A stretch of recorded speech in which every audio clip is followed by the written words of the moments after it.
నేను మిమ్మల్ని విజ్ఞప్తి చేస్తున్నా, ఆర్థికంగా మీరు వాగ్దానం కూడా చేశారు, ఎన్నికల వాగ్దానాలు కూడా చేశారు. ఎస్సీ ఎస్టీలే కాదు పేదవాళ్ళకి కూడా 3 ఎకరాల పొలం ఇస్తానన్నాడు. నువ్వు 3 ఎకరాలు ఈరోజు అంబేద్కర్ 120వ జయంతి రోజు నువ్వు స్పీచ్ ఇచ్చినావు. ఒక్కొక్క కుటుంబానికి 3 ఎకరాల పొలం ఇచ్చి మంచి మాంగాణి భూమి ఇప్పించు, వాళ్ళకి బోర్లు ఇప్పించు, వాళ్ళు ఆర్థికంగా బాగు తీసుకొనిరా. విద్యాపరంగా వారిని విద్యకి ప్రోత్సహించు. విద్య వస్తే దేశంలో ఆర్థిక విధానం కూడా ముందుకు పోతాము. ఎక్కడ కానీ కుల వ్యవస్థ కూడా రాదు, అందరికీ సమానంగా పోతాము, రాజకీయం కూడా ముందుకు పోగలుగుతాము. వారికి విద్య ఇచ్చే ఏర్పాట్లు చేయి. మళ్ళీ చంద్రబాబు నాయుడికి చెప్తున్నాను, కేవలం నువ్వు అన్నావు డబ్బు మంది ఇస్తేనే పేదవాళ్ళు ఓట్లేస్తున్నారు, ప్రతి ఒక్కరు కూడా ఓట్ల కోసం మనం ఈ విధంగా చేస్తూ ఉన్నామంటున్నారు. నేను మళ్ళీ మీకు విజ్ఞప్తి చేస్తున్నా, మద్యపాన నిషేధం చేయి నువ్వు.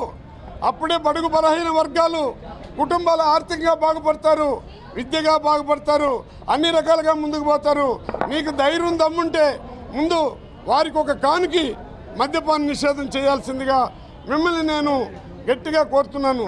రెండోది, రావుల కిషోర్ గారు ఇంతసేపు ఈ ప్రభుత్వం వచ్చినాక దళితులకు ఇంత చేసినాం అంత చేసినాం లెక్కల ప్రకారం ఇచ్చారు. నేను ఇది మీకు ప్రెస్లో కూడా ఇస్తున్నాను. ఎందుకంటే ఎస్సీ సప్లాన్ అని ఒకటి వచ్చింది. ఇదే ముఖ్యమంత్రి గారు ఈ సప్లాన్ కింద దాదాపు 2302 కోట్లు రాష్ట్రానికి 2 సంవత్సరాలకు అంటే 33/2015లో సాయం చేస్తే ఇప్పటి వరకు ఈ సప్లాన్లో ₹1 కూడా ఖర్చు పెట్టలా. దీనికి టెండర్లు పెట్టారు. ఇది 1 కిలోమీటర్ లోపల ఉండేదే. ఈరోజు ముఖ్యమంత్రి గారు చెప్తున్నారు, నేను సప్లాన్లు ఎంత ఇచ్చినా, ఇన్ని కోట్లు సాయం చేసిన 462 రోడ్లకు గాను 2302 కోట్లు సాయం చేశాను. ఇది నేను దళితులకు ఇచ్చేదన్నారు. చిత్తూరు జిల్లాలో 62 రోడ్లు ఉంటే టెండర్లు పెట్టారు, దానికి అగ్రిమెంట్లు కూడా జరిగింది. కానీ కలెక్టర్ గారికి ఇదే రావుల కిషోర్ గారు వారికి ఆదేశాలు ఇచ్చి దీన్ని ఆఫ్ చేయమని చెప్పడం కూడా జరిగింది. ఎందుకు చెప్తున్నానంటే ఒక్కటి కూడా జరగల. రావుల కిషోర్ బాబు గారు మంత్రి గారు ఈరోజు దళిత సాంఘిక మంత్రిగా ఉన్నారు. ఆయన బాబాసాహెబ్ అంబేద్కర్ గారికి నివాళులర్పిస్తూ షూస్తో బూట్లు వేసుకొని దండ వేయడము, అది కూడా మేము తప్పుపట్టినాము. దానికి కూడా ఆయన క్షమాపణ చెప్పలేదు. కాబట్టి మేమంతా నిరసిస్తూ ఆయన దళితుల మంత్రిగా ఉన్నటువంటి ఈయన 2014-15 కూడా ఈ యొక్క సప్లాన్ నిధులు కూడా కేటాయించినాడు.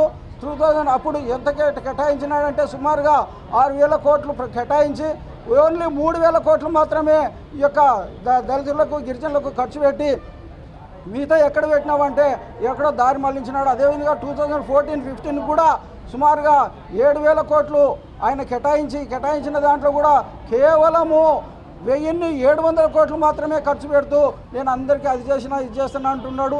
ఎన్ఆర్జీఎస్ పథకంలో నుంచి కేంద్రం నుంచి వచ్చిన పథకాలలో నుంచి 40% ఈ విధంగా మెటీరియల్ కాంపోనెంట్ దాన్ని వచ్చేదాన్ని తీసుకొచ్చి సిమెంట్ రోడ్ వేసి అవి ఎస్సీ ఎస్టీ సప్లాన్ నిధుల నుంచి చేసినామని అంటున్నాడు. ఆ విధంగా మేము అయ్యా నువ్వు ప్రతి సంవత్సరం కేటాయిస్తున్నావు, దాన్ని ఏ విధంగా ఖర్చు చేసినావు, ఎంతెంత ఏం జిల్లాలకు ఎంత ఇచ్చినా కేటాయించినావో చెప్పమంటే ఆయన చెప్పడం లేదు. అయితే ఈరోజు చూస్తుంటే ఎక్కడ ఎస్సీ ఎస్టీలకి అన్న చెప్పినట్టుగా 3 ఎకరాలు అన్నాడు, కనీసం 1 ఎకరా భూమి కూడా ఎక్కడ ఇచ్చే పరిస్థితి కూడా వీరు లేదు. ఇప్పుడు ఎస్సీ సప్లాన్ నిధులు ఖర్చు కాలేదు. ఎందుకు ఖర్చు అవుతాయి? వారి యొక్క రూల్స్ తీసుకొచ్చారు, జీవో 40% ఉంటేనే ఖర్చు పెట్టాలి గ్రామాలను చెప్పడం జరిగింది. 40% ఇప్పుడు ఏ గ్రామాల్లో ఉన్నారు? 40% గ్రామాలు మనం చూసుకుంటే ఒక 5% కూడా ఉండవు. అలాంటప్పుడు ఆ రూల్ ప్రకారంగా అయితే ఎస్సీ సప్లాన్ నిధులు ఖర్చు అవ్వు. అదేవిధంగా వీళ్ళు ఎస్సీల కోసం హాస్టల్ కోసం చెప్తున్నారు. ఈరోజు ఎస్సీ హాస్టల్స్ని మూత పెట్టడం జరిగింది.